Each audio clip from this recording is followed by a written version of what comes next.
RACIT es la Red Argentina de Género, Ciencia y Tecnología. Es una organización de la sociedad civil que se constituyó en 1993 después de la reunión que se hizo en Mar del Plata con motivo de las preparatorias para la Conferencia Mundial de la Mujer. Allí se encontraron varias científicas que provenían y profesionales de otras áreas que venían de distintas disciplinas y de trabajar en varios lugares del país, y a partir de armar un taller donde se discutieron la situación de las mujeres en cada una de estas disciplinas, decidieron constituirse en una red para seguir trabajando en el futuro. Uno de los objetivos del proyecto es que ustedes estarán viendo buena parte de las historias de vida de algunas de nuestras innumerables científicas y tecnólogas. Tiene como objetivo poder visibilizar estas historias de vida. Este proyecto es el puntapié inicial para una serie de investigaciones y de indagaciones sobre las condiciones de trabajo y de vida de varones y mujeres dentro del sistema científico-tecnológico y dentro de la estructura productiva de nuestro país, que tiene que ver con la ciencia y la tecnología.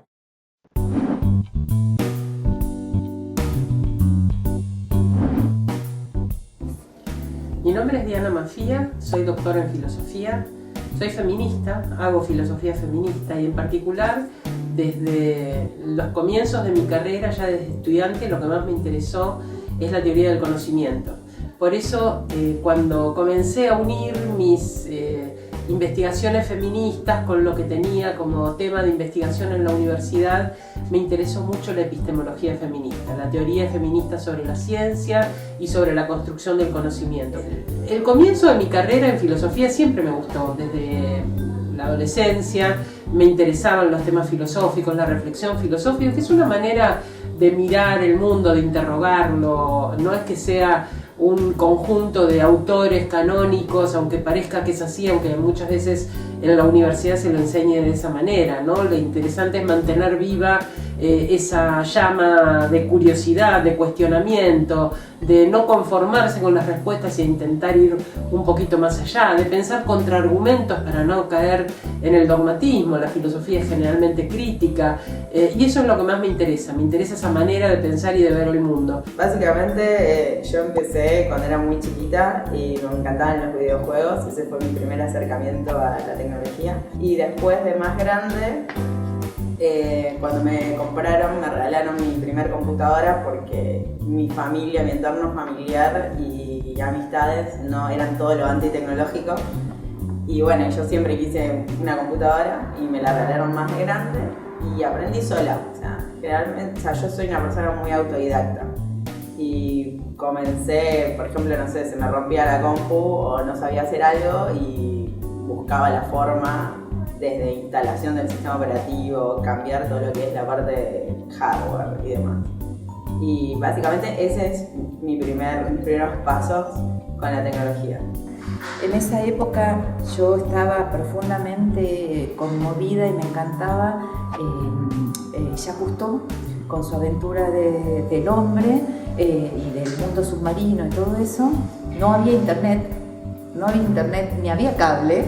Entonces era todo difícil acceder a esas personajes, y le escribí una carta de puño y letra a Jacques Cousteau y la mandé a una dirección donde parecía que Jacques Cousteau la iba a recibir, y me hizo socia de la Sociedad Cousteau y me mandó un sticker que yo tenía así puesto en la ventana de mi cuarto como si fuera, no sé, el título de doctora en ciencias biológicas. Entonces hay una cosa así muy de seguir jugando ese juego de la niñez con un poco más de años y un poco más de encauzarlo en una carrera científica. Bueno, no tuve dudas en estudiar biología, me encantó la carrera, me encantó los laboratorios, me gustaba todo. Elegí la carrera porque siempre me gustó ayudar, mi papá era médico también, eso me dio la oportunidad de conocer de qué se trataba, así que bueno, empecé la carrera. Yo me recibí el secundario en el 84 con un bachiller con orientación docente, que también siempre me gustó mucho enseñar, por eso también dentro de la medicina tenés la posibilidad de hacer docencia. Llevé adelante la carrera, me recibí a los 23 años Y bueno, estudié en la Universidad de Buenos Aires. Respecto de mis orígenes vocacionales, yo desde muy chica me interesaba mucho la biología. Me interesaba en el aspecto animal y en el aspecto humano. Digamos, me interesaba la medicina y me interesaba dar vueltas entre, decía, cuando sea grande voy a ser enfermera, voy a ser médica, voy a ser veterinaria, siempre andaba por ahí. A los 11 años me compré mi primer microscopio con mis ahorros y a partir de ese momento ya fue como un camino, ¿no? Bueno, a los 15 años a mí me pasó algo que fue medio terrible para mi vida, que en sexto grado, terminé sexto grado y me mudé de barrio y me cambié de escuela, en séptimo grado hice en otra escuela. Entonces yo le dije a mi mamá que bueno, que sí, yo me cambiaba de escuela, pero ella me tenía que comprar una computadora, que en esa época era como pedir un auto. Y mi mamá me dijo que sí. Y yo, la verdad es que no sabía bien qué era lo que era tener una computadora. Mis primas tenían una computadora y hacíamos cartelitos y jugábamos unos videojuegos muy básicos, pero para mí, y sobre todo por la situación económica que teníamos en ese momento, tener una computadora era wow. Bueno, en mi familia nadie se dedicó a la ciencia. Yo terminé perito mercantil en el secundario y quería seguir economía política y estaba prácticamente decidida a seguir economía política y me hice un test de orientación vocacional donde el psicólogo me dijo que quería charlar conmigo y me citó varias veces y a partir de esa charla con esta persona que trabajaba con chicos que querían definir las vocaciones, sus vocaciones, me empezó a preguntar sobre mi infancia y qué me gustaba y qué cosas me interesaban más y así surgió que en realidad yo cuando era muy chiquita siempre me gustó la naturaleza, siempre fui muy curiosa, siempre estuve muy interesada por los animalitos, por los bichitos, por las plantas. Y cuando era chica tenía un microscopio, cuando tenía 10 años tenía un microscopio que lo llevaba de un lado para el otro. Cada vez que tenía reunión en la casa de mis compañeritos de la primaria, iba con el microscopio de un lado para el otro. Entonces todo eso surgió en estas conversaciones y decidí estudiar bioquímica, un poco por eso. Creo que en mis raíces estaba la investigación, la curiosidad. Y realmente fue fantástico haber elegido una carrera como bioquímica porque después pude dedicarme a hacer investigación que en realidad me fascina. Bueno, yo soy Juana Gervasoni, doctora en física. En mi tercer año de la secundaria tuve una profesora de geografía. Nos llevaba de excursión, íbamos al río, buscábamos piedras, después las traíamos al colegio, las hacíamos, las analizábamos, investigábamos sobre eso, muy rudimentario si querés, pero a mí sí me abrió la cabeza. O sea, eso, más el mundo de los números, que me pareció siempre fascinante. Bueno, ahí estuvo claro lo que yo quería decir. En mi casa, tanto mi mamá como mi papá eran científicos y yo fui al Nacional Buenos Aires, soy de la primera promoción de mujeres. El colegio me brindó mucho. El colegio hoy para mí también es fuente de conocimientos, la pasé muy bien. También teníamos una educación muy rígida, severa, pero al mismo tiempo integral. Y yo ya me iba perfilando para el lado de la ciencia, porque era lo que me gustaba. Bueno, yo soy una familia de clase media, mi papá era docente de escuelas técnicas, fue regente del Cuervo y luego trabajó en el CONET y más tarde fue experto de UNESCO en metodología de la educación. Mi mamá era ama de casa, somos dos hermanos y yo estudié siempre acá en escuelas públicas, estudié en el Normal 4 y cuando estaba terminando la primaria ya me empezó a gustar el tema de la ciencia por experimentos que hacían las practicantes, porque era un colegio normal donde las estudiantes del magisterio practicaban sus clases con la escuela primaria. De hecho éramos el departamento de aplicación, entonces las chicas estas de quinto año se esforzaban mucho para dar sus clases, y cuando eran clases de ciencias naturales, como se llamaban en ese momento, traían distintos tipos de experimentos que a mí me empezaron a gustar. Eso estaba de entrada ya en el imaginario, digamos, de niñez y de adolescencia, cuando medio se iba conformando la decisión de seguir la carrera. Supongo que sobre todo, no influido por personajes puntuales, pero sí por un marco general de lecturas. Por supuesto, mucha gente trató de desalentarme, pero no solo familiarmente. Una de mis profesoras del secundario, que era una profesora de química orgánica, ya estábamos en quinto y bueno, estaba preguntando qué íbamos a hacer. Yo llevo una escuela de comercio que dependía de la Universidad de Rosario, el análogo de Pellegrini. La mayoría de la gente iba a estudiar carreras de economía, administración, etc. Y me dijo, la profesora de química orgánica, de eso no podés vivir. No, eso, pensalo de nuevo, no hagas eso, no vas a poder vivir. Peor, te vas a tener que dedicar a dar clases como yo. Una la derrota vital. Soy la primera universitaria de mi familia y seguramente cuando seguí medicina era un deseo más de mi papá que mío, por eso me anoté al mismo tiempo que me anoté medicina en sociología, y creo que seguí medicina porque si seguía medicina podía estudiar en La Plata y vivir sola y hacer un poco la revolución, y entonces creo que como nos pasa a todos, dentro de lo que fui haciendo me la fui rebuscando como para hacer las cosas que más me gustaban. A mí siempre me impresionaba, me acuerdo, ver sangre. Luego fui tomando un camino y entonces empecé a descubrir lo que era el fascinante mundo, que me sigue pareciendo, de lo que es la mente, de por qué pensamos, por qué dejamos de pensar, por qué hablamos, por qué nos comportamos de determinada manera. Y entonces me ligué a la gente que hacía neuropsicología, que tiene que ver con esto que acabo de decir, y luego hice la residencia en neurología, y después, por situaciones políticas en nuestro país, vino la dictadura, etc., me fui a vivir a Francia. Y ahí me especialicé y fue una fiesta, porque viví en París, seguí trabajando en neuropsicología, pero empecé a trabajar en epilepsia, que es lo que me especialicé. Y luego con la democracia vuelvo al país y empiezo a trabajar en conjunto, en una situación bastante rara en nuestro país, que es como médica, neuróloga, experta en epilepsia. Empiezo a trabajar en el Hospital Ramos Mejía y creo el Centro de Epilepsia. Y junto con eso entro al CONICET. Y cuando efectivamente entré a la Facultad de Derecho, después que me torné maestra normal, y bueno, hice lo que era un ciclo preintroductorio que llevaba exámenes que eran el ingreso a Derecho. Ya cuando me topé con las primeras materias de Derecho me desencantaron profundamente, porque en realidad lo que yo estaba buscando no era la norma, sino era la gente detrás de la norma. Y en esos momentos había buenas noticias de una carrera que se había inaugurado hacía poco, que era sociología.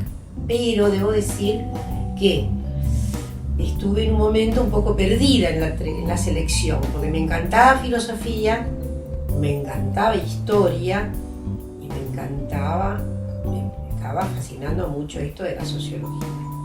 Y ahí fue como, digamos, enveredé para hacer lo que eran, primero había un ciclo de introducción previo a que había que sortear, obviamente había que dar exámenes para esto que era una especie de CBC, no era lo mismo, era el examen, no era un examen de ingreso, había que hacer unos cursos y me encantó. De modo que, por ejemplo, hay cuestiones de filosofía que yo me las aprendí tanto en el curso como en las introductorias de filosofía, ¿no? De modo que, bueno, me torné una socióloga. Yo soy de Buenos Aires, hice mi primaria, mi secundaria y 2 años de ingeniería en Buenos Aires y rendí el examen de ingreso para entrar a Balseiro y me vine a vivir a Bariloche y estudié en Balseiro. Yo hice la secundaria en la dictadura. Nosotros teníamos profesoras que constantemente nos desafiaban a pensar. Constantemente, chicas, piensen, no se queden con lo que yo les digo, ni siquiera me crean necesariamente a mí, analicen lo que yo les digo, evalúenlo críticamente y saquen conclusiones. Y para mí eso fue determinante.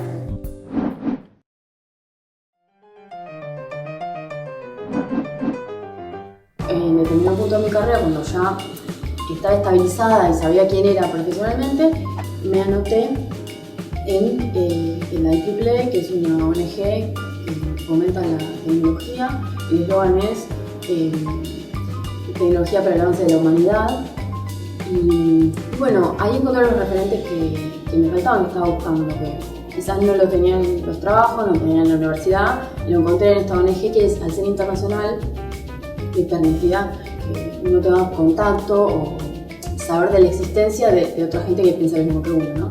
Sí, mi primer trabajo fue a través, lo conseguí, ni siquiera me acuerdo, como en el diario, bueno, en esa época se usaban esas cosas, era un aviso en el diario. Sí, lo conseguí, era para hacer diseño web, era un trabajo de medio tiempo que me permitía ir a la facultad a la tarde, a la noche. Y bueno, también empecé a trabajar con una amiga, una compañera de la facultad también que estaba al mismo nivel que yo. Bueno, cuando finalmente obtuve la beca para viajar a Japón, mi proyecto de investigación estaba enfocado puntualmente a cómo la gente mayor usa la tecnología.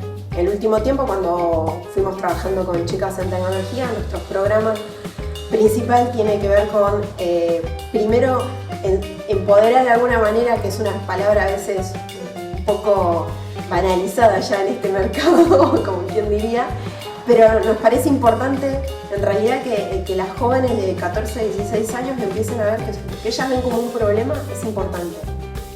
Y eso que ven como un problema en su sociedad o en su comunidad o en su entorno más cercano, lo pueden resolver o intervenir a través de las tecnologías. Ahí es que nosotros les enseñamos con diferentes estrategias a que programen una solución para aplicaciones en celular. Mi primer trabajo fue como technical support, soporte técnico para Linksys, que es una empresa de Cisco, y en lo que me capacitaron un mes y también aprendí rápido y me súper interesó lo que es la parte de redes, de cómo instalar y armar redes, tanto domésticas como a nivel más tipo para pymes. Después empecé a aprender sobre diversas tecnologías. Tengo una experiencia de 10 años en diversas plataformas y la verdad que siempre me súper atrajo, me divierte, me gusta. No es algo sinceramente difícil como todo el mundo cree, no tiene que ver con las matemáticas. Bueno, mira, la primera vez cuando, desde mi primer trabajo hasta los subsiguientes, siempre era prácticamente o la única mujer en el sector o a lo sumo habría una más, dos, pero siempre era generalmente la única en esa área de tecnología. Bueno, yo empecé a trabajar en investigación en bioquímica de plantas, nada que ver con los virus. Así hice mi tesis doctoral y después me fui a Estados Unidos a trabajar en virus. Y ahí trabajé con el virus de la polio, con el virus de SIDA, con el virus de hepatitis C. Y ahí los virus me fascinaron. Y fue un viaje de ida. Dije, no, quiero seguir trabajando en virología. Realmente me encantó. Me encantan los virus porque son sistemas biológicos que hacen las cosas por un mecanismo distinto a lo que están predichos, los patrones y los dogmas de la biología. El virus hace cosas inesperadas. Entonces tenés que estar constantemente pensando afuera de la caja y ver cómo son los procesos virales y cómo el virus infecta una célula y se multiplica, etc. Entonces dije, bueno, sí, me encantan los virus, quiero seguir trabajando en virología, pero cuando volví a Argentina pensé que seguir trabajando con el virus de la polio no era lo mejor porque ya hay vacunas para polio. Trabajar con el virus del SIDA también era un tema complejo porque había muchos laboratorios trabajando en eso. Entonces ahí fue cuando pensé qué sistema biológico podía ser interesante para trabajar en Argentina, que es importante para Argentina y para la región, y decidí trabajar con el virus del dengue porque en el 2001 había epidemias muy grandes en América Latina y se sabía muy poquito sobre la biología del virus. Entonces ahí decidí empezar un laboratorio de cero con el virus del dengue, y en nuestro laboratorio lo que hacemos es tratar de entender a nivel molecular cómo funciona el virus. La carrera de investigadora en ciencias es una carrera con mucha libertad mental. Uno puede proponerse pensar lo que sea, siempre es un desafío, sobre todo los astrofísicos, digamos, o matemáticos. Uno puede tener la fantasía que quiere, después, bueno, habrá que observar y probarlo, pero... Y tampoco hay mucha presión de horarios, o sea, uno se controla el trabajo, y el esfuerzo y el rigor se lo pone uno mismo. Pero cuando comencé a trabajar en feminismo teórico y se hizo importante para mí unir el pensamiento filosófico con la praxis, con el compromiso político del feminismo, comenzamos a trabajar en institucionalizar estos conocimientos de dos maneras. Por un lado, con unas amigas científicas a las que conocí en un taller cuando hacíamos el encuentro preparatorio de Beijing. Eso fue en 1994 en Mar del Plata. Antes del encuentro de Beijing, que era internacional, se hacían encuentros regionales y el latinoamericano fue en Mar del Plata. Allí propusimos con una amiga mexicana interesada también en epistemología feminista, éramos unos bichos raros, las que en América Latina nos interesábamos por ese tema, 3 o 4. Entonces, con esta amiga mexicana propusimos hacer un taller en ese regional de América Latina, y en ese taller conocí a Silvia Kochen, que tenía una amiga que era Ana Franchi, y en Buenos Aires nos juntamos las tres, junto con otra amiga matemática, Liliana Lowis, que está en Jujuy, pero que fue como, también trabaja en feminismo y que sobre todo en temas de teoría social feminista, aunque es matemática, no ha trabajado tanto en cuestiones de ciencia. Pero con estas dos amigas, Ana Franchi y Silvia Kochen, nos encontramos con que teníamos una situación similar. Éramos las tres investigadoras, las tres teníamos docencia y vida académica activa, las tres teníamos pareja, las tres teníamos hijos muy pequeños, y ninguna de las tres quería renunciar a su carrera para ser madres ni renunciar a la maternidad para hacer una carrera. Y se nos hacía muy patente que, tal como eran las idealizaciones de la maternidad por un lado, pero la institucionalidad de la ciencia por el otro, era muy difícil mantener un equilibrio entre un proyecto de vida que fuera integral, entre una vida privada rica, una vida orientada a la creatividad, si nos interesaba alguna, a mí me interesaba la escritura, a otra le interesaba la música, bueno, y tener una pareja y tener además una vida intelectual activa y tener además un lugar digamos de compromiso y de reconocimiento dentro de la disciplina de cada una. Esto era un equilibrio bastante difícil y nos parecía injusto que fuera difícil. Entonces comenzamos primero a investigar, esto fue en mediados de los años 90, la situación de las mujeres en la ciencia, sobre todo en dos instituciones que eran las que concentraron la mayor cantidad de investigadores e investigadoras, que eran el CONICET y la Universidad de Buenos Aires. Sobre eso escribimos, sobre eso participamos en unas mesas de enlace del sector científico y tecnológico, que eran unas mesas que se proponían, sobre todo desde un pensamiento más comprometido, de izquierda, repensar una orientación en la política científica, repensar cuál es el lugar de los científicos en la vida social, los aportes que pueden hacer a un pensamiento crítico sobre la sociedad, hacia más justicia dentro de la distribución de los bienes sociales.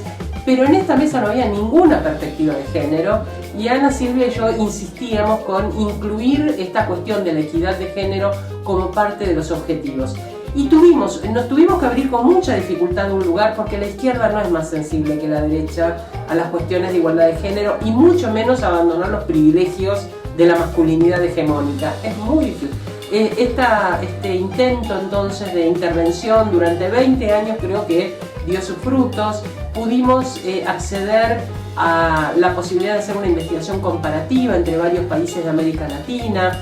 Esa investigación además fue fortalecida por un vínculo que fue para nosotras en la Red de Género, Ciencia y Tecnología, la RACCIT, que es la organización que formamos a partir de nuestro trabajo en común en 1994.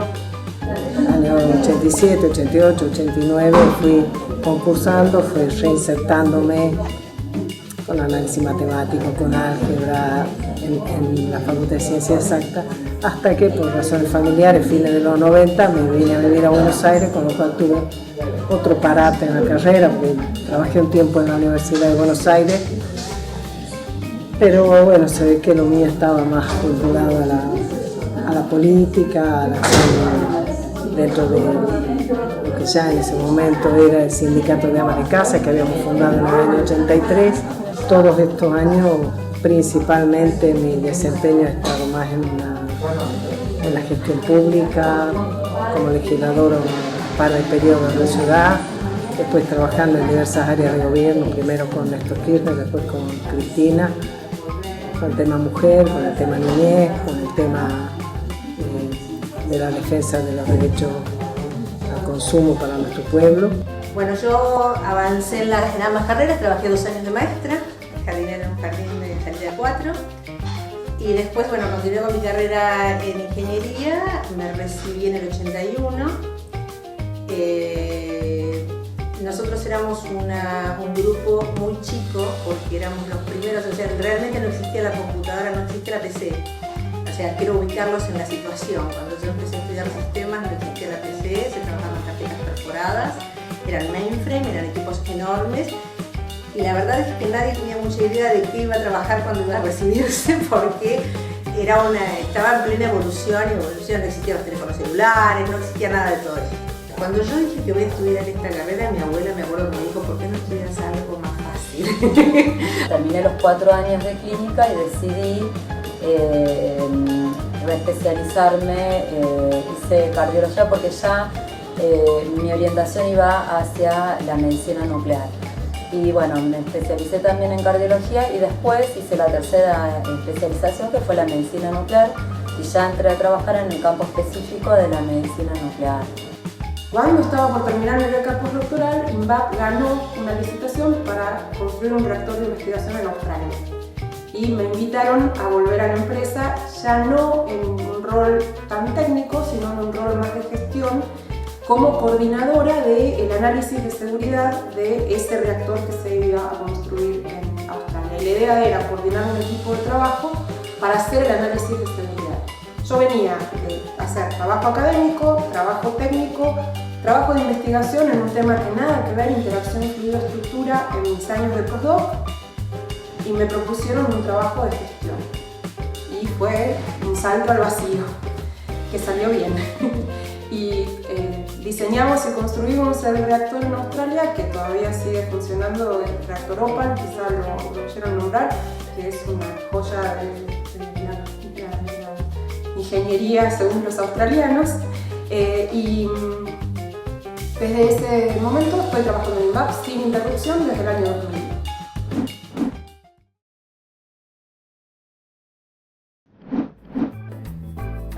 Una cosa rescatable de los países de Latinoamérica es que hay una gran proporción de mujeres trabajando en ciencia y tecnología. En los países más destacados, en algún sentido, para decir así, de Europa, Dinamarca, Alemania, la proporción de mujeres es mucho mejor, menor, trabajando en ciencia. Por eso el estándar es 40-60, porque en Europa las mujeres están a veces en algunos países al 24%. Para nosotros el estándar parecería diferente porque el 60-40 ya lo tenemos y hemos visto que hemos avanzado mucho llegando al 52%. La Argentina de hecho es el país de Latinoamérica que mejor está posicionado.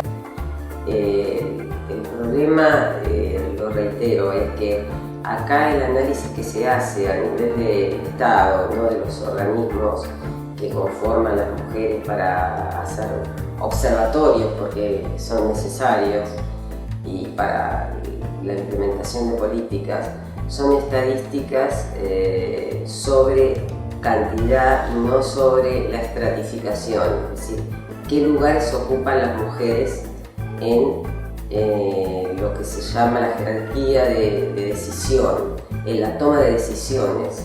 Entonces, en la toma de decisiones siguen siendo los varones, aún en las disciplinas en donde hay más mujeres, como en educación, por ejemplo. Los académicos, los que deciden las currículas, son los hombres. Cuando entré a la facultad, un profesor que daba la primera materia, la introducción a la filosofía, me dijo: ¿qué hace usted en la facultad? ¿No sabe que la filosofía no es para mujeres? Y me dijo: usted tiene lindos ojos, ¿por qué no busca un novio y aprende repostería? La idea era que las mujeres estábamos para la casa y que yo tenía chances, porque como tenía lindos ojos podía buscar un novio y entonces completar el combo, ¿no? El combo de la cajita feliz. Y la verdad es que no parecían cosas contradictorias. De hecho, estoy casada con un filósofo desde hace muchos años y cocino muy bien. Así que no, eso no impidió que hiciera mi carrera en filosofía, incluso que esté en la cátedra que antes ocupaba él. Fue la única cátedra en la que en el examen me fue mal, la cátedra de teoría del conocimiento, precisamente en sociología, me reprobaron y yo dije: así que no puedo, yo voy a estar ahí. Y finalmente es la materia donde fui ayudante de segunda, de primera, jefe de prácticos, y ahora tengo la materia a cargo y ya retirándome. Si tengo que pensar, bueno, en mi tesis de doctorado o mi carrera, en obstáculos en mi carrera, fueron muchísimos y fueron generalmente por sexismo y en algunos casos fueron explícitos. Por ejemplo, preguntarme: ¿por qué, Mafía, usted por qué publica en revistas feministas si usted puede publicar en cualquier revista seria? Cualquier revista seria de filosofía le aceptaría un artículo. Usted se está degradando, usted está perdiendo puntaje y perdiendo prestigio publicando en esas revistas que no están consideradas académicas. Claro, para mí era y sigue siendo una apuesta importante publicar en una revista feminista. Si yo tengo una credibilidad académica, la aplico a fortalecer el reconocimiento de aquella corriente que está desviada, no reconocida, ausente, invisibilizada. Es una decisión política. No me favoreció y no me favoreció. Cuando fue la primera evaluación de investigadores e investigadoras en la universidad, eso fue en los años 90, mediados de los años 90, se hizo la primera categorización, me dieron la categoría 2. La categoría 2 es una categoría alta. Un profesor de la universidad, Osvaldo Guariglia, me dijo: mira, en la comisión pedí que te bajaran de categoría. Una categoría que yo ya tenía otorgada. 2 años después me la bajó porque creyó que los temas a los que yo me estaba dedicando eran temas que no eran de interés filosófico. Es decir, un acto de disciplinamiento desde el poder, bajarme de categoría. Lo que hice fue pedir una revisión. Esa revisión me fue negada porque eran las mismas personas las que estaban evaluando esa revisión que las que me habían bajado de categoría. Y finalmente lo que hice fue cambiar de comisión, pasar de la comisión de filosofía a que me evalúen la de ciencias sociales para que me devolvieran esa categoría 2. En el medio pasaron 4 años. Esa comisión de ciencias sociales consideró que estaba sobrecalificada para la categoría 2 y me dieron la categoría 1, que es la más alta y es la que tengo desde entonces. Pero tuve que irme del disciplinamiento de mi propia carrera, de los varones con B corta y con B larga, de los varones, de los dueños, de los amos, de los señores feudales, de mi propia carrera, para que se me permitiera una evaluación que valorara como trayectoria lo que solo se veía como desvío de la línea marcada por ellos, ¿no? Otra dificultad que tuve muy seria fue con mi tesis de doctorado. Fue una tesis donde trabajé con teoría feminista. Esa tesis la defendí en el año 2000, aunque la presenté en el año 98. Se tomaron 2 años para formarme un comité evaluador de la tesis. Eso es muchísimo tiempo. Había habido una tesis feminista en la facultad, que había sido la tesis de Elvira López en 1901, que precisamente fue una tesis en filosofía sobre el movimiento feminista en ese momento, en el 1900, ¿no? Era una tesis que habíamos leído y que nos había encantado saber que había habido en la historia de la Facultad de Filosofía una mujer desde comienzo del siglo que había presentado una tesis sobre feminismo, Elvira López. Un siglo después presenté mi tesis y el momento de la defensa de la tesis, con los docentes que no me miraban mientras yo exponía, con mi propio director de tesis, que fue el profesor con el que yo ingresé a la docencia hace 35 años, fue mi director del CONICET en las 3 becas, era el titular de la cátedra donde yo era adjunta, fue mi director de investigación desde siempre, ese director llevó el día de la defensa 4 páginas objetando que me aprobaran la tesis. Él, que había firmado un papel que decía que mi tesis estaba en condiciones de ser defendida 2 años antes, 2 años después presenta 4 páginas diciendo lo que yo omití analizar, que nunca me mencionó. Por supuesto, yo le había ido dando los borradores de la tesis y él me había dicho que no había ningún tipo de observación. Lo llamé la semana anterior a la defensa para decirle: si tenés algo que decirme, yo me ocupo esta semana de actualizar o de modificar en la exposición lo que haya que hacer. Me dijo que no tenía nada que decirme, y ese día, en lugar de defenderme a mí, que era su dirigida, lo que hizo fue iniciar un ataque tratando de que no me aprobaran la tesis. Finalmente la tesis me la aprobó el jurado, pero en contra de mi propio director. Ese fue un momento en el que yo sentí, no sé cómo explicarlo, fue una ruptura interior. La persona en la que depositas tu confianza y en la que toda tu historia está apoyada intelectualmente, reacciona de una manera visceral, casi psicótica, en contra y te ataca.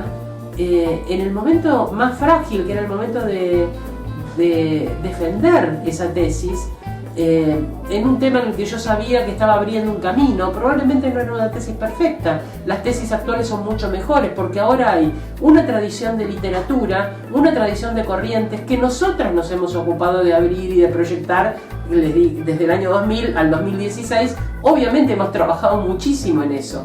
Yo operaba con herramientas muy rudimentarias, no había bibliografía en español, o sea que traté de hacer un equilibrio entre la fenomenología, que era mi formación dentro de la cátedra, y el feminismo. Encontré alianzas entre fenomenología y feminismo, pero esto no fue suficiente como para que alguien del corazón de la carrera no quisiera que yo fuera eliminada del ámbito académico.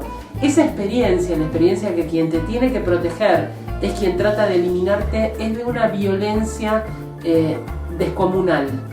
Superar eso es algo que fue muy difícil para mí. Lo que pasa en Estados Unidos, a diferencia de lo que pasa acá, es que las feministas, en tanto feministas, si son filósofas o lo que sea, tienen una inserción igual institucional clara, se sabe que son feministas, pero no es una parte lateral de su vida, es parte de su vida. Y entonces me consiguieron una beca, en ese momento me invitaron, que era el Congreso Internacional de Bioética en Tokio, y tenían una beca y me invitaron a él. Entonces ese fue el primer congreso internacional que yo iba de bioética, y por otro lado ahí ellas me invitaron a participar en el Consejo Ejecutivo de la institución. Bueno, desde la perspectiva de la bioética feminista, en realidad lo que ellas, digamos, toda esa gente que trabaja en estos temas trata de abordar los temas, digamos, que afectan a las mujeres desde una concepción femenina, digamos, por un lado les interesan los que afectan a las mujeres, tengan que ver con la reproducción, con la vida cotidiana, con la enfermedad, con el cuidado de los otros, con sus posturas con respecto a la reproducción, la salud reproductiva, el aborto. En mi puesto de trabajo he conocido a muchas mujeres referentes del área de las diferentes aplicaciones que tiene la energía nuclear. La verdad es que es un espacio muy enriquecedor, si bien digamos, yo no vengo de las ciencias duras, se hace visible que el trabajo interdisciplinario es necesario, y bueno, como les decía, hay muchas referentes mujeres que digamos, han desarrollado toda su carrera profesional, y en general, como también participo en el capítulo nacional de Women in Nuclear, pude conocer, digamos, sus trayectorias y especialmente las trabas que han encontrado desde, digamos, su formación en las universidades públicas y luego haciendo carreras en instituciones públicas, también en el ámbito internacional. Siempre una pregunta frecuente que hay en este campo, específicamente en el de ciencia y también en el de tecnología, es ¿por qué no llegan? Y nosotros quisimos saber por qué están. Las que están, ¿por qué se quedan? ¿Cómo hacen? ¿Qué sienten? Digamos, cuáles son los obstáculos y qué tienen para contarle a las otras, a las que tal vez quedan, digamos, en ese camino, ¿no? Hace poquito cerramos una investigación con el apoyo de CONAPLU, justamente sobre las trayectorias de chicas en carreras en informática de nivel superior, y descubrimos cosas fascinantes. Primero, que no son un grupo homogéneo. Hay un denominador común en todas ellas que es muy lindo, y que es la pasión y la necesidad de hacer algo para mejorar la vida de otras personas. Eso sí es una constante. Muchas chicas contaban que al principio de la carrera se vestían de una manera más femenina y con su estilo y demás, pero que a lo largo de la carrera habían abandonado su estilo y se habían ido con un estilo más descontracturado, más informal y en definitiva más masculino en un punto.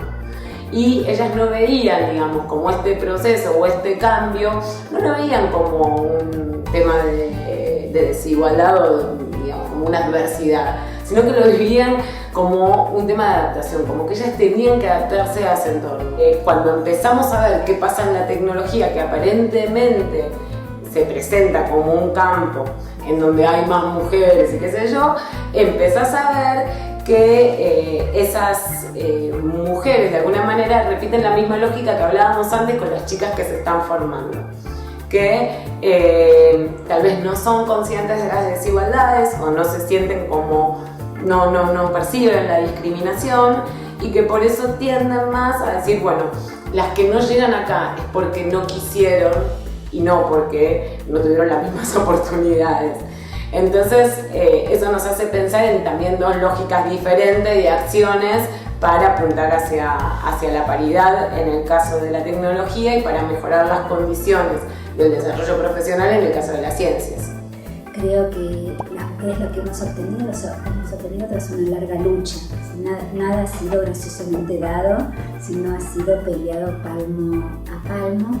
Creo que hay que desandar esta cuestión, darse cuenta que no es natural, sino que es construido, y abrir espacios de discusión para garantizar igualdad de oportunidades. Tenemos igualdad de acceso, pero todavía, a mi juicio, no igualdad de oportunidades en cuanto a posibilidades de elección de carreras.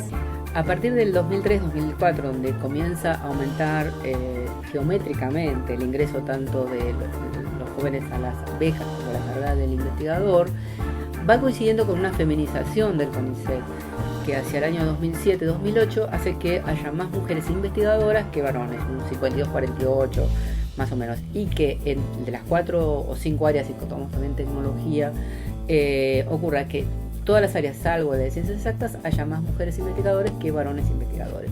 Esto es en cuanto a, en general, la cantidad, pero lo cuantitativo no siempre coincide con lo cualitativo. Cuando nosotros comenzamos en el año 95, las mujeres solo igualaban a los hombres en la categoría más baja del CONICET, que es la de investigadora asistente. Ya en adjunto había más varones que mujeres. Ni hablar para arriba, porque en la categoría más alta, que era la de investigador superior, había 8 mujeres. Un total de 200, una cosa por el estilo. Eso fue cambiando poco a poco y cambió mucho en la última época, la época de este ingreso, esta época de oro que tuvimos, de ingreso importante de investigadores, etcétera, hacer que las mujeres fueran más en la categoría de adjunto y luego más en la categoría de independiente. Y la categoría de independiente es muy importante porque un investigador es el que tiene un grupo de trabajo consolidado, porque lo empieza a hacer cuando es adjunto, consolidado, que pide subsidios, que pide becarios. Entonces es muy importante que en esa categoría haya una buena cantidad de mujeres. Y después en la categoría de investigador independiente, si bien hay menos mujeres que varones, el delta no es tan grande. En superior se sigue manteniendo que solo el 25% de los investigadores en la categoría superior son mujeres.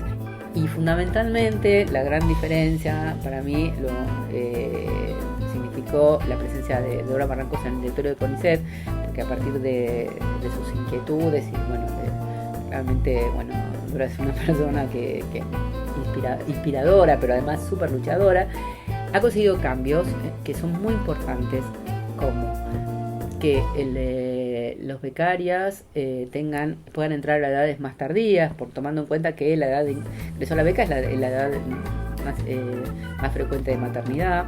ha conseguido que las investigadoras el año que tienen un bebé no tengan que informar. Se ha conseguido la licencia por maternidad, porque aunque parezca mentira, hasta hace unos años las becarias se tomaban licencia por maternidad por un arreglo con su jefe. Pensar que la licencia por maternidad es uno de los primeros derechos laborales que hubo en el mundo. Las becarias no tenían licencia por maternidad. Arreglaban con la jefe, pero eso no era oficial. Ahora las becarias tienen licencia por maternidad y la beca se prolonga todo el tiempo, que son más o menos 100 días que se le dan como licencia por maternidad.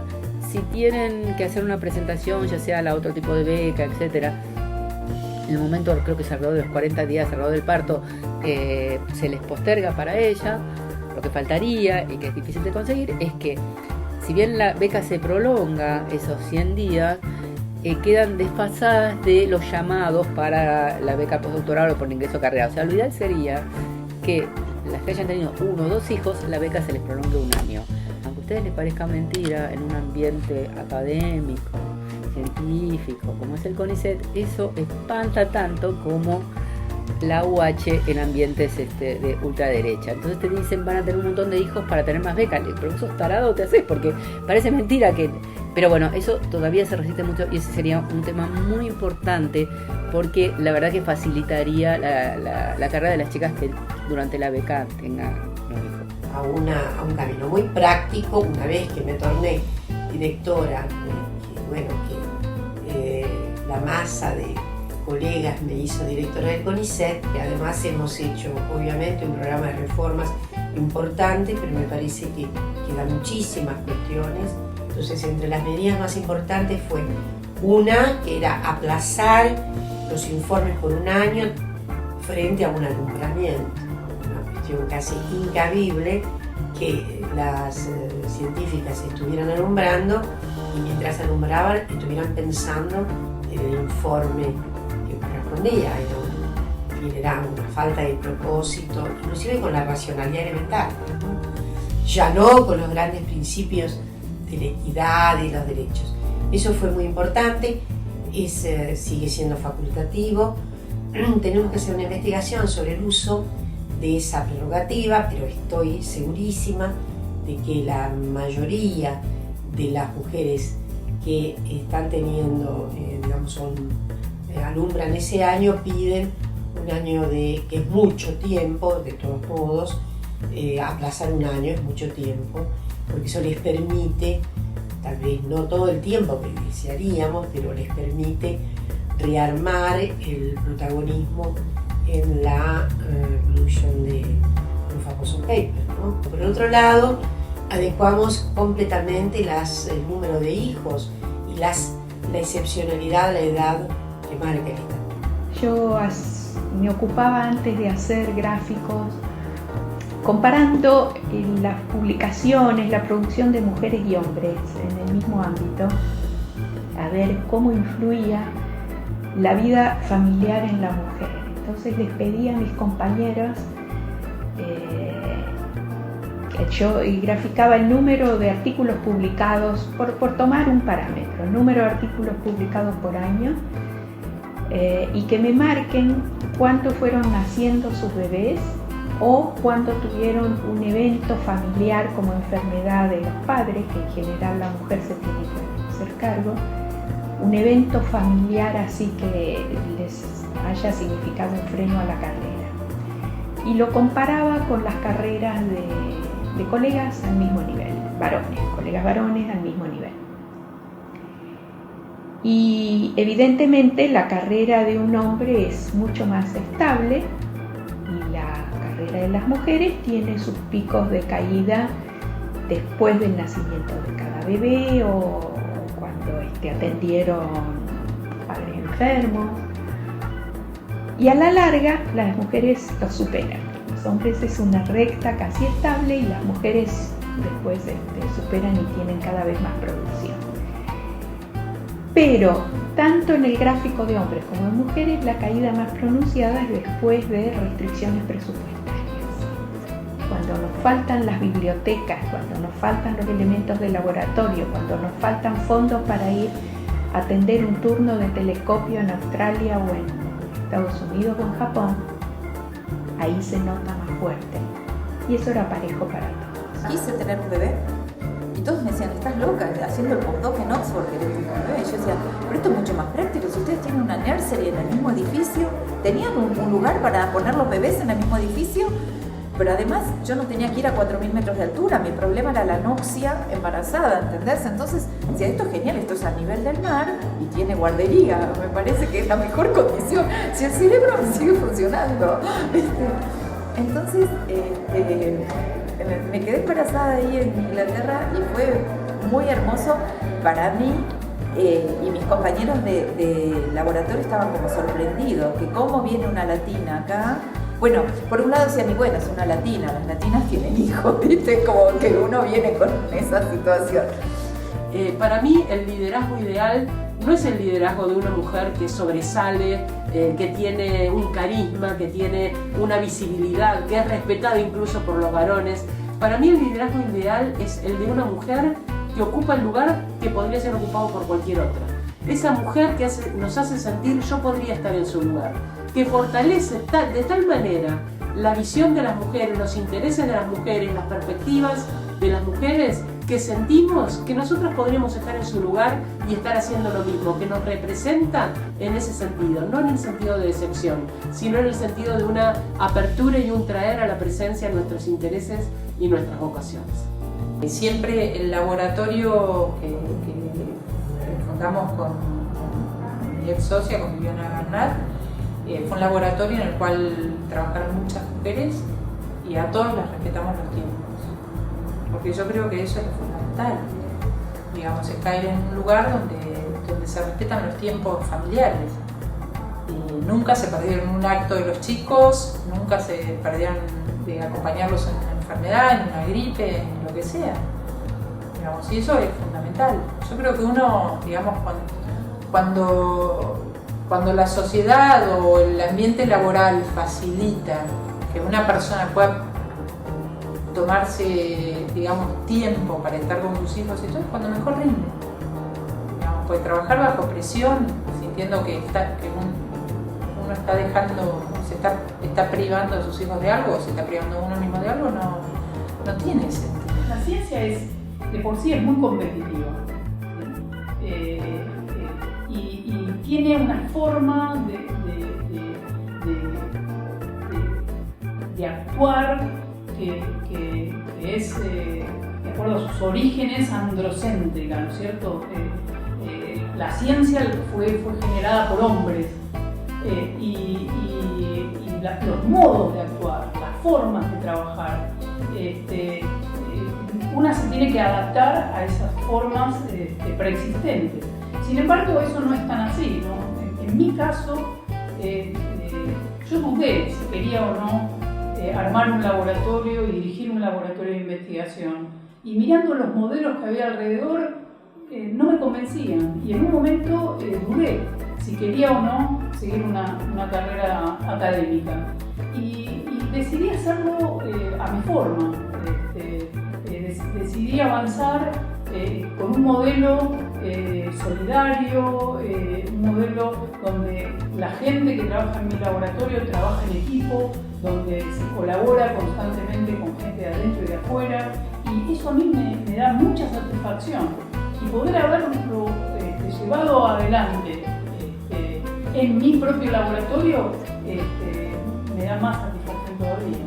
A mí lo que me pasó, yo me crié entre machos alfa y entonces yo tenía la idea de que ser un líder era eso. Y yo pensaba, yo jamás voy a tener una posición de liderazgo, yo no quiero ser eso. Y me llevó mucho tiempo entender, aprender que hay otras maneras de ejercer el liderazgo. Y bueno, por suerte, el momento de tener que ejercer una posición de liderazgo para mí fue un momento de crisis personal, porque yo decía, bueno, yo no puedo ser así que voy a ser muy mala jefa porque esto no lo voy a poder hacer. Tuve la suerte, una pavada, pero en un viaje a Australia justamente pasaba por una librería y vi un libro de estos de autoayuda que le gusta tanto a los yanquis y que a mí no me gustan, pero que lo vi y hablaba de estilos de liderazgo y digo, yo lo voy a comprar, total, a lo sumo lo usaré para aprender el asado eventualmente. Y la verdad es que ese libro me sirvió porque por lo menos me hizo ver que había otras posibilidades. Y a partir de ese momento dije, bueno, yo voy a ser jefe como a mí me parece. Lo que no hay es mujeres de mentoras. no hay. Y la verdad que las mujeres científicas necesitamos mujeres mentoras.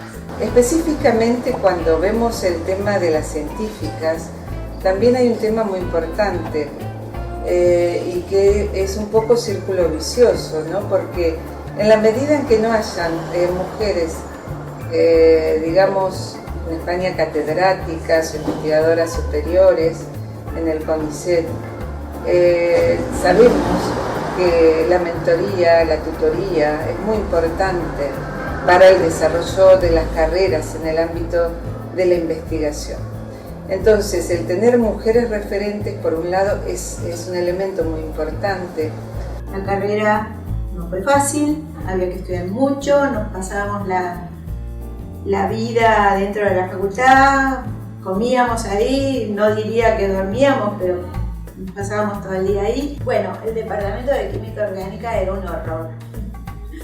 Ya hablando un poco más de las mujeres, ¿no? Había solo 2 profesoras, mi jefa y otra profesora más.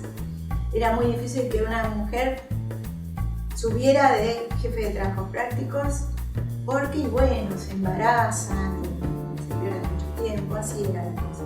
Y bueno, la verdad que nos hicieron dura la vida. Mi directora también era dura, todo fue duro, nada fue regalado. Y yo decidí pasar un año en Estados Unidos haciendo un postdoc. Me contacté con un profesor de allá y bueno, mi ex marido decidió volver a la Argentina y ahí todo el tema de, bueno, yo me quería ir y él se quería ir y a Argentina y yo quería ir a Estados Unidos. Bueno, se llevó a los chicos, sí, fue un acuerdo por supuesto, pero la crítica era para mí, ¿cómo dejaste tus hijos? Bueno, no es que los dejé desamparados porque se fueron con el padre, estaba toda la familia en Argentina y yo me fui por un año y ellos vinieron a verme. O sea, de ese año tuvieron más o menos 2 o 3 meses conmigo, el resto estuvieron con el padre y después yo me volví. Y ahí empezaron a vivir de vuelta conmigo. Sin embargo, bueno, eso bastó como para que todas las acusaciones, si hubiera sido al revés, no hubiera pasado nada, pero siempre la mujer es la que carga todo. Contenta, siempre tuvimos que luchar muchísimo las mujeres. Acá ahora hay más jefas, yo creo que salvo la presidenta, la licenciada Boero, no hay ninguna otra mujer a nivel directivo, alguna gerenta quizá, pero el resto son todos hombres. Y jefes de departamento, acá en esta gerencia, bueno, el gerente es hombre, los jefes de departamento son hombres y las jefas de división somos algunas, no todos. En ingeniería teníamos profesores que enseñaban para las mujeres y los varones. Y yo he tenido profesores que me bajaban la nota por ser mujer y me lo decían en la cara. Entonces de pronto veían una mujer jovencita, porque encima me recibo muy jovencita, a los 21 años, y en un ámbito totalmente lleno de varones. Y era más difícil poner su lugar. Pero como siempre le comento a toda la gente con la que me encuentro, el lugar se lo tiene que dar uno también. Si uno encuentra un ambiente hostil, uno tiene que saber poner los lineamientos. Y he conocido directamente a una chica que no le daban aprobado una materia, un profesor, de eso yo un montón porque quería irse de vacaciones con ella y que ella le hiciera de acompañante, no sé si me explico. He conocido muchos casos de eso en mi época, desconozco si actualmente sigue siendo así. Y después en mi vida laboral también he sido acosada. Una vez zafé uno que medía como 2 metros en un banco y me quiso encerrar en un ascensor. Yo siempre cuento que cuando yo me recibo en ingeniería, conmigo se recibe nada más que una persona que era en Boston, una chica coreana, que era en ese momento mi mejor amiga. Nos recibimos nada más que 2 porque fuimos las 2 que hicimos el último año de la carrera, 2 años en uno, y ella me acompañó un poco en este tema y todos los demás se recibieron después, ¿no? Pero en ese momento que yo me entero que me recibo, había 4 varones, ingenieros, del otro lado se pusieron a chiflar como diciendo, qué desgracia, 4 mujeres, una mujer que se recibe en esta facultad, pero lo hacían bien exprofeso. Como anécdota puedo decir una de mis primeras entrevistas de trabajo en una empresa multinacional, que me preguntaron si yo tenía novio y si planeaba casarme. Y yo pensaba, ¿y eso qué le importará a esta persona? Y me lo explicó, no, mirá, si vos te casás y después querés tener hijos, vas a perder después la licencia por maternidad, vas a estar embarazada, no vas a rendir lo mismo. Entonces, digamos, creo que hay un primer obstáculo claro en la socialización primaria, en la familia, que después la educación de alguna manera lo refuerza, esta representación de la ciencia y la tecnología como ciencias más asociadas a los varones, está en los ámbitos educativos, en la educación en general, pero también en la educación, digamos, como de estas disciplinas, en los profesores, digamos, como que a veces se espera el mandato, es como que las chicas elijan ciertas carreras que no son estas, y eso se va transmitiendo desde la currícula hasta en la relación entre los docentes y las alumnas y los alumnos. Así que ahí tenemos a la educación también como un factor que limita, digamos, esta elección de carrera. Y después, digamos, también está la idea, digamos, como la falta de referentes, de modelos, de mujeres que hayan, digamos, aportado a estos campos. Esa falta de visibilización, de alguna manera, hace que las chicas no encuentren modelos con los cuales se identifiquen, o se identifican con varones, y eso no las hace como de repente sentirse del todo cómodas. Entonces yo creo que un tercer obstáculo también tiene que ver con eso, con la falta de visibilización de los aportes de mujeres que históricamente han aportado a la ciencia y que son referentes, pero también de mujeres que día a día hacen ciencia y tecnología, ¿no? O sea, como que esa falta de visibilización también está intercediendo en estas opciones de carrera. Que no te paren, que no te digan esto no es para mujeres o nada que ver. Yo creo que se necesita una mirada también más femenina, menos hegemónica de la ciencia en general, y que bueno, que la posibilidad de cambiarla tiene que venir de nosotras. El sistema no se va a cambiar solo, no la van a cambiar los hombres porque están muy cómodos. Entonces, bueno, vamos a incomodar un poco.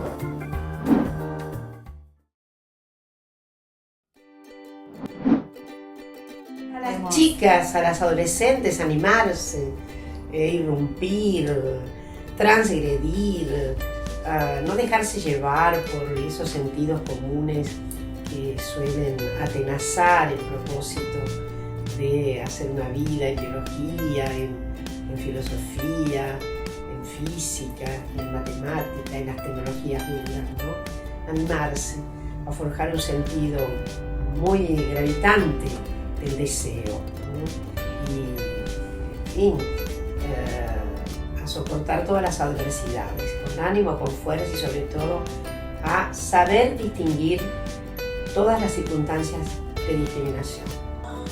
Chicas, pueden, son bienvenidas, la ciencia es muy interesante, la ciencia es una manera de ver el mundo que requiere ser curioso, ser disciplinado, trabajar y permite averiguar cosas nuevas. Es súper lindo, es como decir, investigar es hermoso. A veces hay que pelearla, pero se recontra puede y es muy, muy gratificante. En sí la carrera no es fácil, no es que es un nido de rosas donde uno dice, bueno, va a estar todo bien y todos van a recibir con los brazos abiertos. Hay que pelear, hay que darle pelea. Hay que plantarse y darle pelea, y uno tiene que poder tener en claro que cuando llega al final va a conseguir un logro personal que es invalorable y que le va a servir a lo largo de toda la vida. Bueno, para todos los que tienen un interés, que les pica un poco el bichito en temas de ciencia y tecnología, yo vengo de las ciencias sociales, pero a partir de mi trabajo en el sector nuclear me resultó fascinante. Admiro a todos mis colegas, me parece hermoso lo que hacen, cómo pueden transformar la realidad, generar cosas que antes no existían y siempre pensando en los beneficios que pueda tener para la sociedad, y me encanta trabajar con ellas, aportar desde la información en todo lo que puedo, también para que la sociedad conozca su trabajo, así que adelante, es hermoso es un universo amplísimo, es divertido, es genial. Adelante. Mira, yo lo que puedo decir como mensaje es que si realmente quieren hacer algo que sea técnico o científico o algo que el resto no lo vea bien, porque no está bien visto, que lo hagan, porque es una forma de el día de mañana, cuando lo terminás, sentirte bien del hecho de hacer algo que realmente te gusta y que el día de mañana, cuando lo pongas en práctica, vas a estar feliz de hacerlo y de así se te presente 1,5 millones de problemas, vas a venir y lo vas a hacer porque es lo que te gusta. Para estudiar matemática o como para cualquier otra cosa, no hay que abandonar la pasión. No hay que dejar que nada abandone la pasión. Yo siempre digo que la ciencia maravilla. Cada cosa que uno pueda descubrir en la ciencia es ver lo magnífico y lo complejo que es. El camino no es fácil, pero no es fácil para las mujeres en ninguno de los ámbitos. El ámbito de la ciencia es maravilloso, es extraordinario, descubrir cada día algo nuevo y poder poner todo el conocimiento de uno y todo lo que se le puede ocurrir, poder ponerlo en la práctica. Así que si algo les pica el bichito de que les gusta algo relacionado con la ciencia, no lo dejen, lúchenlo. No es fácil, pero no es fácil nada. Entonces, cuando uno tiene una meta, tiene que tratar de conseguirla a pesar de los obstáculos. Cuando iba a la escuela primaria, uno de los motivos por los que decidí que mi escuela secundaria fuera química es porque tenía una maestra maravillosa que se llamaba la señorita Elsa y otra señorita que no me acuerdo, en 6º grado, que nos hacían poner cosas raras, nada que explotara demasiado, en tubos de ensayo. Y esos tubos de ensayo los poníamos al calor, al sol, el germinador. Eso despertó ciertas vocaciones científicas. Y es muy divertido hacer ciencia. Y no hay nada que nos impida hacer ciencia. El mundo está por descubrirse. Las mujeres antes no podían ir a la universidad, las mujeres antes no podían ir al espacio, las mujeres antes no diseñaban computadoras ni hacían programas de software. Todas y cada una de ustedes hace estas cosas ahora y tienen posibilidades de hacerlo. No dejen que nadie les diga que no se puede hacer. Ustedes tienen el mundo por delante y la ciencia les ayuda a poder hacerlo. Es un campo que las está esperando y que ellas lo pueden transformar, que no se tienen que quedar con lo dado, que pueden hacer un montón desde su lugar, chicos, chicas, todos podemos aportar a ese campo, transformarlo, hacerlo nuestro, pero desde una mirada solidaria, responsable y siempre pensando en que queremos que la vida de todos y todas sea mejor. Si nosotros pensamos eso y lo hacemos desde estos campos, seguramente podemos lograr un montón de cosas.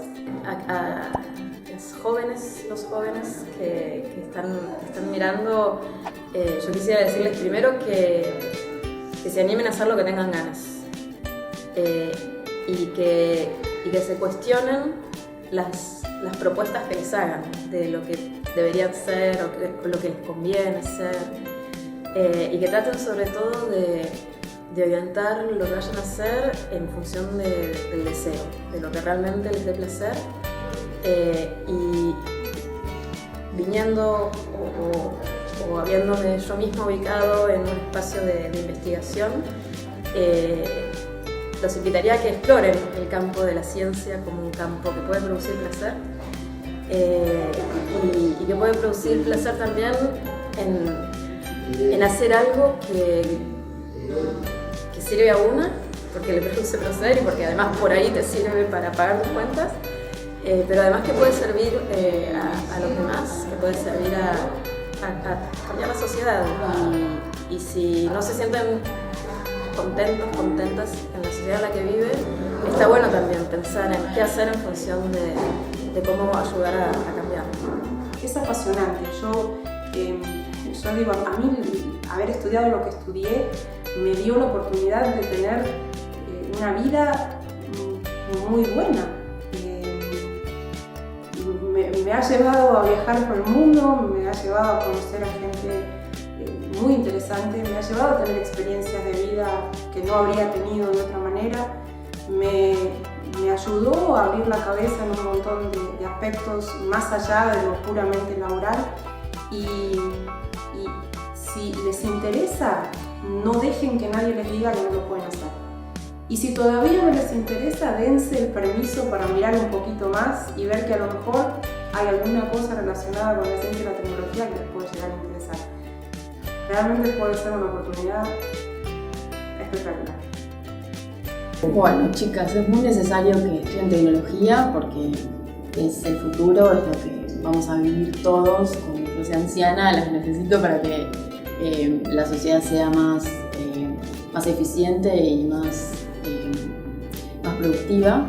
Y no tengan miedo, busquen referentes, busquen juntarse con gente que piensa como ustedes y solamente con estudiar y tener bien y claro lo que quieren van a hacer lo que quieran de su vida. Así que adelante. Lo más importante que uno puede transmitirle hoy por hoy sobre qué hay que estudiar o sobre qué o cómo hay que dedicarse, primero y principal, a equivocarse, a experimentar, a trabajar con otros, a pensar otras formas de crear otros objetos de los que consumíamos tradicionalmente.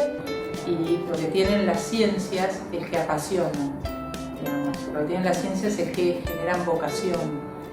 Y la realidad que uno a lo largo de la vida se da cuenta que justamente no hay que cambiar esas elecciones, digamos, no hay que cambiar lo que uno realmente quiere ser por algo que puede ser la comodidad económica, porque levantarse todos los días para hacer una tarea, para desempeñar una tarea que es rutinaria, que a uno no le gusta o no le convence o que no le eligió con el apasionamiento necesario, y bueno, se hace una tarea larga a lo largo de la vida. En cambio, levantarse todos los días porque uno siente que su tarea es importante y que va en sintonía con su vocación, y la verdad que es otro despertar. Yo, mi experiencia personal es, la verdad que a mí me encanta lo que yo hago, súper disfruto y sigo fascinada con algunas de las preguntas iniciales que me hice cuando inicié mi carrera. Creo que muy pocas contesté, pero me sigue divirtiendo, me parece que es una maravilla poder trabajar en algo que a uno le provoque inquietudes, le provoque preguntas. Y en el caso mío, además, como soy médica, tengo un valor agregado, que además nosotros curamos a los pacientes, a muchos pacientes los curamos, y eso es una gran satisfacción, eso me llena también de alegría. En general, yo diría que pensar como perspectiva de trabajo, ser investigador científico, personalmente me resultó de las opciones más fascinantes posibles. No hay días aburridos.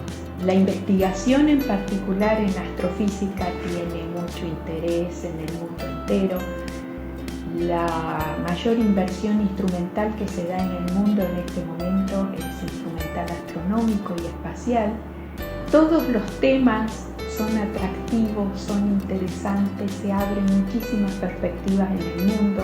Yo creo que lo más interesante es cultivar la inquietud, cultivar el interés, incentivar a las niñas a que exploren y que sean curiosas.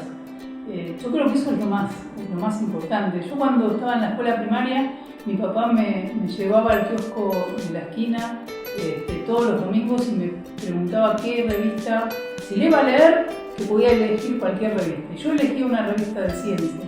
Y él siempre cultivó mi propio interés. Y creo que eso es muy importante, tratar de abrir puertas y dejar que los chicos exploren, porque los chicos son curiosos. Hay que cultivar esa curiosidad. Creo que la ciencia es eso. La ciencia es, yo creo que nosotros tenemos un niño adentro que está todo el tiempo preguntando el porqué de las cosas. Y creo que la ciencia tiene eso, es fascinante porque te permite abrir puertas donde no tenés idea de lo que hay del otro lado. Y bueno, creo que si uno tiene esa curiosidad y esa motivación, la ciencia es realmente una carrera fantástica.